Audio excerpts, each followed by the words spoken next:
Se asocian con mayor frecuencia con la Primera Guerra Mundial y profundas excavadas como defensas protectoras. Las trincheras, zanjas largas y profundas excavadas como defensas protectoras, se asocian con mayor frecuencia con la Primera Guerra Mundial, y los resultados de la guerra de trincheras en ese conflicto fueron realmente terribles. La guerra de trincheras en la Primera Guerra Mundial se empleó principalmente en el frente occidental, un área del norte de Francia y Bélgica que vio el combate entre las tropas alemanas y las fuerzas aliadas de Francia, Gran Bretaña y más tarde los Estados Unidos. Había una línea de frente o trinchera de fuego principal frente al enemigo, que permitía una buena defensa o una vista sobre las líneas enemigas. Estas estaban excavadas en secciones en lugar de en línea recta, por lo que si un proyectil explotaba dentro de una de estas bahías o un enemigo entraba en una, solo esa sección se vería afectada. Detrás había otra línea hecha de manera similar, llamada línea de soporte.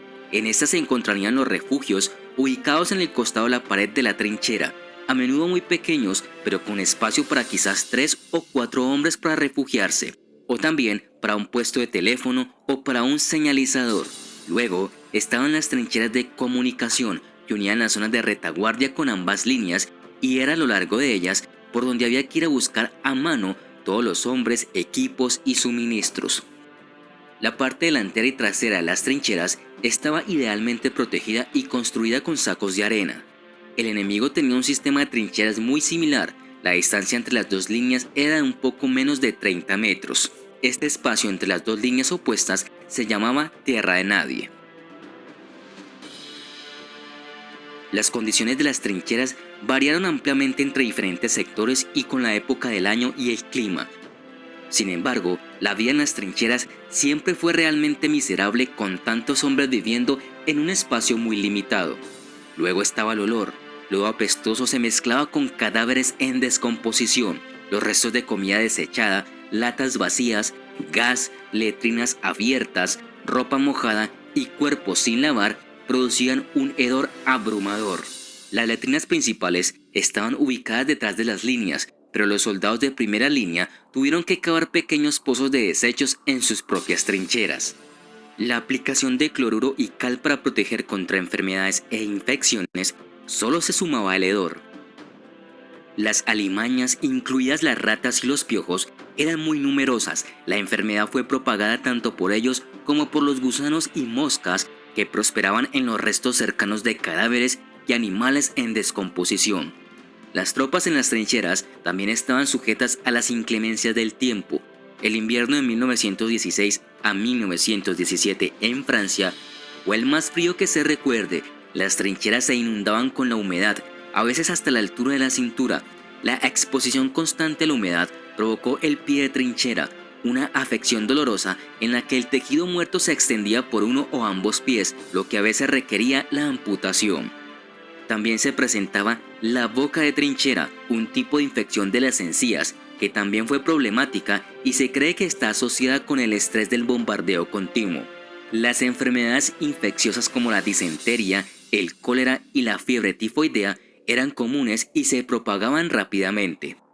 Las heridas generalmente estaban contaminadas con el lodo de las trincheras, aunque se disponía de inmunización contra el tétano y los soldados heridos recibían habitualmente toxoide tetánico. Sin embargo, el saneamiento era tan malo que después de una semana o dos en las trincheras, las tropas tuvieron que ser trasladadas hacia atrás de las líneas para despiojarlas, limpiarlas a fondo y proporcionarles ropa nueva y equipo. Un día típico en la trinchera era de la siguiente manera: 5 AM, Stand to, abreviatura de Stand to Arms, que significa estar en alerta máxima para un ataque enemigo. Esto era media hora antes del amanecer. 5:30, ración de ron. Se pensaba que esto alimentaba, calentaba y estimulaba. Daba a los soldados energía para el combate. 6 AM, descanso de media hora después de la luz del día. 7 AM, desayuno, generalmente tocino y té. Después de las 8, limpiar las armas y ordenar la trinchera. 12 del mediodía, comida. Después de la comida, dormían y descansaban un poco. 5 PM, té. 6 PM, Están tú media hora antes del anochecer. 6:30 en adelante, trabajar toda la noche con algo de tiempo para descansar. Los soldados solo podían dormir por la tarde durante el día y por la noche durante 1 hora a la vez. Durante el tiempo de descanso escribían cartas y jugaban a las cartas. Un patrón general para la rutina de trincheras era que un hombre y su sección pasaran 4 días en la primera línea, luego 4 días en reserva cerrada y finalmente 4 en descanso. Aunque esto variaba enormemente dependiendo de las condiciones, el clima y la disponibilidad de reserva suficiente, tropas para poder rotarlas de esta manera. En estrecha reserva, los hombres tenían que estar preparados para reforzar la línea en muy poco tiempo. Es posible que hayan estado en un sistema de trincheras justo detrás del sistema frontal. El relevo de una unidad después de su tiempo en el frente era siempre un momento de ansiedad, ya que el ruido y la actividad obvia aumentaban el riesgo de atraer la atención del enemigo en forma de bombardeos, además de fuego de ametralladora o incluso una incursión en el lugar. Una vez que la unidad entrante hubiera relevado a la saliente, se tomarían varias medidas de precaución. Al menos uno de cada 4 hombres estaban destinados como centinelas de guardia, escucharían sonidos que pudieran indicar actividad enemiga y tratarían de observar tal actividad en tierra de nadie.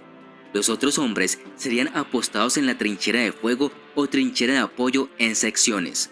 A menos de que fueran un especialista como un señalizador o un operador de ametralladora, los hombres serían inevitablemente asignados a grupos de transporte, reparación o excavación.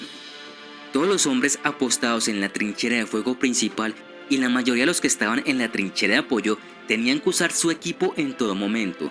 Los hombres en la línea del frente tenían que mantener sus bayonetas fijas durante las horas de oscuridad o niebla o cuando había una alerta de actividad enemiga. Como a menudo estaban efectivamente atrapados en las trincheras durante largos periodos de tiempo, bajo bombardeos casi constantes, muchos soldados sufrieron la debilitante enfermedad mental conocida hoy como trastorno de estrés postraumático. La mayor parte de la dieta en las trincheras era carne de vaca, carne en conserva en latas, pan y galletas. En el invierno de 1916, la harina escaseaba tanto que el pan se hacía con nabos secos molidos. La comida principal era ahora una sopa de guisantes con algunos trozos de carne de caballo. El personal de cocina se volvió cada vez más dependiente de las verduras locales y también tuvo que utilizar hierbas como ortigas en sopas y guisos. Proporcionar alimentos frescos también fue muy difícil. Se ha estimado que pasaron hasta 8 días antes de que el pan llegara a la línea del frente, por lo que invariablemente estaba rancio. También lo fueron las galletas y los soldados intentaron resolver este problema partiéndolas y agregando papas, cebollas, pasas o lo que estuviera disponible para posteriormente hervirlo. Las raciones y otros suministros se llevaban por la noche al amparo de la oscuridad. Esto por supuesto lo sabía el enemigo, que dispararía contra las carretas y pistas conocidas que conducían al frente. Los hombres de las trincheras también cocinaban especialmente el desayuno, utilizando braseros en las trincheras y refugios. Era importante que el humo estuviera enmascarado para no delatar la posición. Ok, chicos. Estas trincheras, muertes seguras para las personas que estaban allí. Como yo les decía en la clase anterior, muchos jóvenes fueron a la guerra creyendo que iban a ganar rápidamente. Específicamente donde se crearon las trincheras en la frontera entre Francia y Bélgica para contrarrestar al enemigo, es decir, el ejército alemán. Ustedes vieron esas grandes zanjas que tenían de profundidad 1,30 m y tenían 3 metros por lo menos de extensión. ¿Cuál fue el fin de crearlas? Perder lo menor posible los soldados para que ellos puedan defenderse, pero de una manera en la cual puedan sobrevivir. Pero estas trincheras fue el cementerio de miles de soldados que no fueron encontrados. Sabemos que en la posguerra entre 7 o 9 millones de personas murieron. ¿Por qué? Porque en la trinchera hubieron muchísimos cuerpos que no pudieron ser recuperados. Y ustedes se dan cuenta lo que sucedía allí, cómo estaban divididos por sectores. Mire la madera que sostenía las trincheras. Pero hay una parte en la que me llamó la atención y es esta tierra de nadie, que nadie quería estar allí.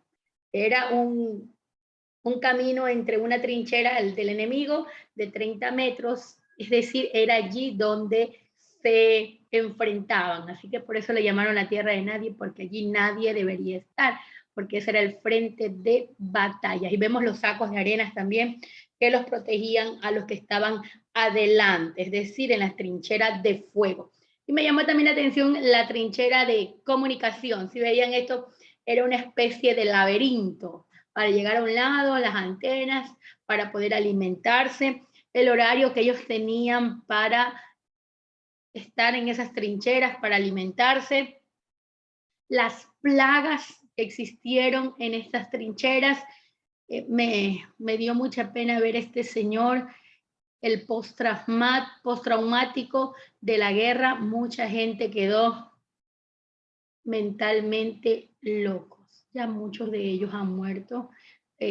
Otros llegaron hasta atentar contra la vida de su familia. Muchos se suicidaron. Así que una guerra no es bienvenida en ninguna parte. En cualquier ámbito una guerra debe evitarse. Pero mire el poder que quiso tener Alemania, porque él fue el que encabezó la Primera y la Segunda Guerra Mundial. Y en las dos guerras perdió. En esta Primera Guerra Mundial lo llevaron preso a Adolf Hitler, aunque estaba herido. Y es aquí, y vamos a ver más adelante, que Adolf Hitler planea el contraataque. Después de estar preso y herido, lo sueltan y él planea el contraataque, es decir, planea la venganza. Vamos a las preguntitas. Entonces, ¿qué eran las trincheras? Nicole.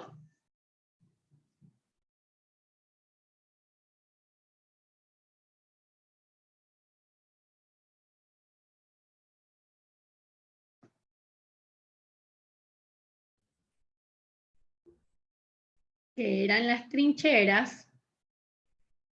Déjenme ver el audio.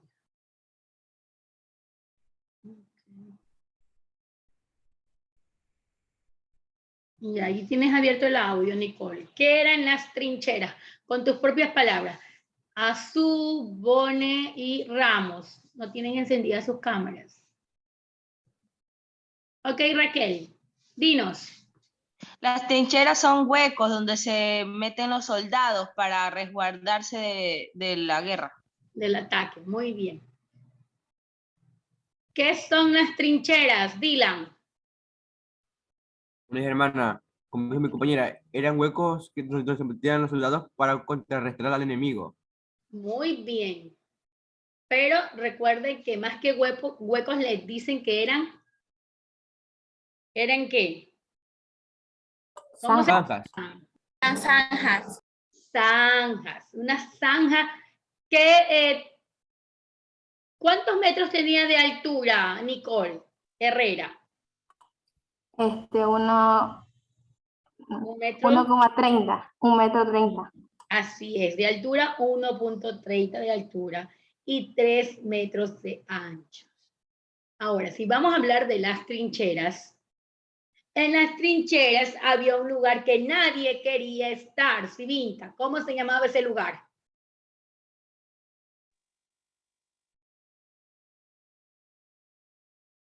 Civinta. El resto ya vimos que están levantando la manito, les doy el paso, ¿ya? Ese lugar que nadie quería estar, ¿cómo se llamaba? Dayana. Tierra de nadie. Tierra de nadie.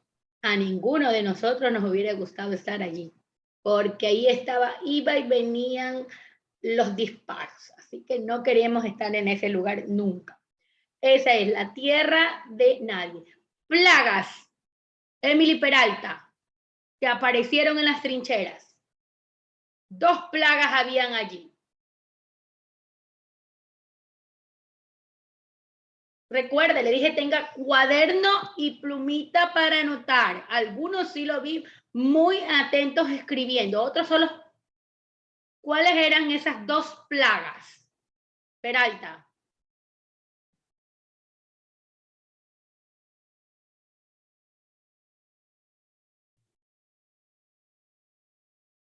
¿Cuáles eran esas 2 plagas? Ok, Padilla. Que no contesta significa que no sabe la respuesta. Hermana, buenos días. Buenos días, Padilla. Unas plagas que tenían en la boca. A ver. Vamos a plagas. Plagas. Ayúdanos, Guerrero. Las ratas y los piojos. Las ratas y los piojos. Ahora sí, Padilla, ¿qué enfermedades, verdad, se trajo con estas plagas? Una que tenían en la boca y... ¿De algo más en otro lugar había? ¿En la boca y dónde más? No me abre el audio. Sigue pensando, Padilla. Está bien. Una en la boca dice que fue por el estrés. Cómo se les dañaban las encías, sus dientes. Y la otra, Justin, ¿dónde? Justin Morales. Vale, hermana. La una era en la boca y la otra enfermedad. Eran los pies. ¿En los dónde? Los pies. Sí, muy bien. En los pies. Dice que se quedaba el lodo pegado al pie, entonces les producía esto como una polución en el pie. Entonces dice que les caía gangrena y a muchos de ellos había que amputarle sus pies.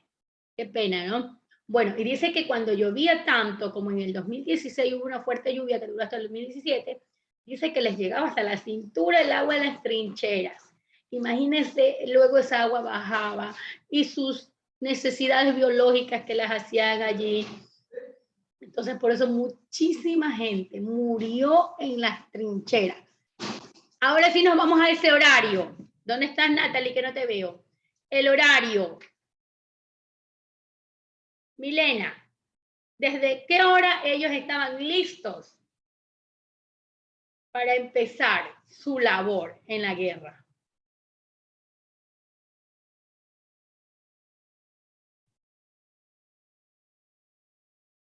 Romero.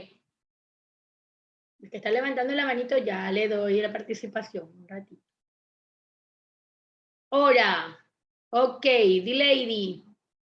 Desde las 5:30. Específicamente desde las 5 de la mañana. Ellos ya estaban, ¿por qué? Porque antes que amanezca, ellos podían ser atacados o podían atacar. Así que antes de las 5 de la mañana, antes que amanezca, que esté claro del día, ellos debían estar listos. Luego de las 5 de la mañana, ¿qué más hacían, Natalie? Hermanas, desayunaban. Desayunaban. ¿Qué más hacían? ¿Cómo se dice la palabra? Limpiaban, dicen, su armamento. Sí, esa. Ya. ¿Y a qué hora ellos ya estaban listos nuevamente para la guerra?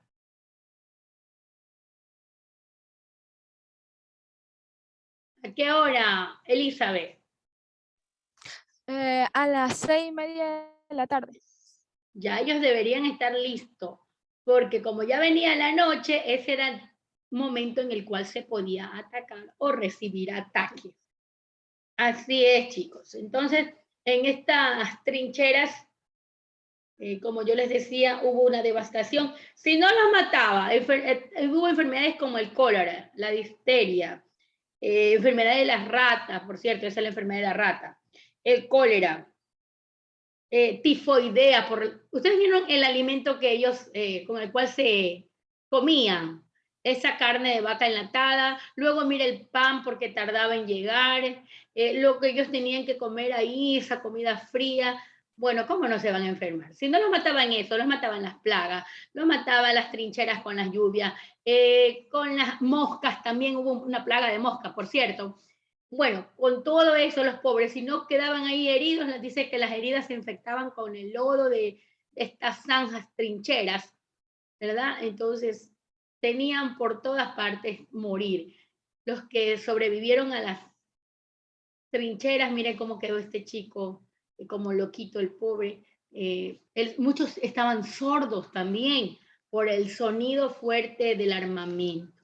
Entonces esta fue una etapa que le llamaron la peor guerra, pero porque todavía no había llegado la Segunda Guerra Mundial. Así que vamos a ver un momento, un resumen rápidamente de la posguerra. Y con eso terminamos. Vamos a ver un poco de la posguerra. Ok, les comparto, chicos. Esperen un ratito. Se me abre aquí.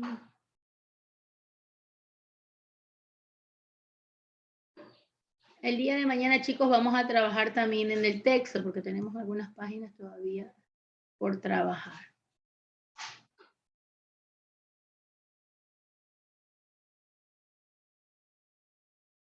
Ok, están viendo, chicos. La crisis de la posguerra. Como yo les decía, toda guerra va a traer crisis. Después de la Primera Guerra Mundial, Europa padeció una importante crisis económica. El peor fue Francia, ya sabemos. Déjenme que esto se está guardando la clase anterior. Entonces, un elevado nivel de deuda debido a los préstamos para afrontar la guerra que varios países europeos habían contraído con El Salvador, Estados Unidos, porque él era el que daba sus préstamos y proporcionaba el armamento, que por supuesto no se lo estaban dando de gratis, tenía que pagarlo. La escasez de productos que condujo al alza de precios. El campo fue devastado, ¿verdad? Debido a la destrucción de las fábricas, de las industrias, entonces no había alimento. Pero vámonos a Alemania. Dice, Alemania fue la que resultó peor parada, ya que tuvo que hacer frente al mismo tiempo a la crisis de la posguerra. Claro, pero si ella empezó la guerra, pues claro está. Y al pago de las indemnizaciones impuestos en el Tratado de Versalles. Ese Tratado de Versalles ya lo vamos a ver más adelante. Su economía no estaba preparada para semejante esfuerzo y no pudo hacer frente a las entregas. Como medida de presión, Francia ocupó en enero de 1923 la zona industrial de Ruhr para cobrarse en carbón la deuda. El marco perdió gran parte de su valor, se devaluó y provocó una desorbitada alza de los precios. Una hiperinflación que desencadenó en los altos niveles de desempleo. Mire lo que trae. La gente buscaba entre la basura, chicos. Buscaba entre la basura que alimentarse, llevar a su casa, a su familia. Mírenlos cómo están. Entre los residuos, alimentos aún podridos que no valían, ellos buscaban para alimentarse. Los que tenían su ahorro, ¿de qué les servía, chicos, tener dinero? Si no había alimentos para comprar. Entonces, miren la crisis que hace una guerra. Bueno, entonces, hacia mediados de los años 20, la economía se recuperó en todo el mundo y experimentó un crecimiento estable. Bueno, a partir de 1924. Hasta 1929, que ya sabemos que hubo la crisis del derrumbo de la bolsa de valores en Estados Unidos. Mire cómo de la Primera Guerra Mundial se va a enlazar con 1929, porque Estados Unidos les dio préstamos a los europeos. Esa recuperación se inició en los Estados Unidos y en gran medida se debió a la ejecución en 1924 de un plan Davis, el nombre del político estadounidense Charles Davis. El objetivo era que Alemania estuviese en disposición, que Alemania estuviese en disposición de pagar la deuda que tenía porque él perdió la guerra. Y que estos, a su vez, deudores de Estados Unidos consiguiesen saldar sus obligaciones. Mire, Estados Unidos no da las cosas así de fácil y sencillo y por gratis. Él quería apoyarlo para que este pague sus deudas y a la vez estos le paguen a Estados Unidos las obligaciones que tenían con los americanos. Por ello se redujeron las cantidades que Alemania había de abonar a los vencedores y se flexibilizó el pago de la misma. Y sobre todo se concedieron importantes créditos. Así que la cosa no fue tan fácil para sacar adelante la economía en la posguerra, chicos. La situación se puso bien difícil y Estados Unidos, como dice el dicho, quiso pescar a río revuelto y dijo, aquí le ayudo a Alemania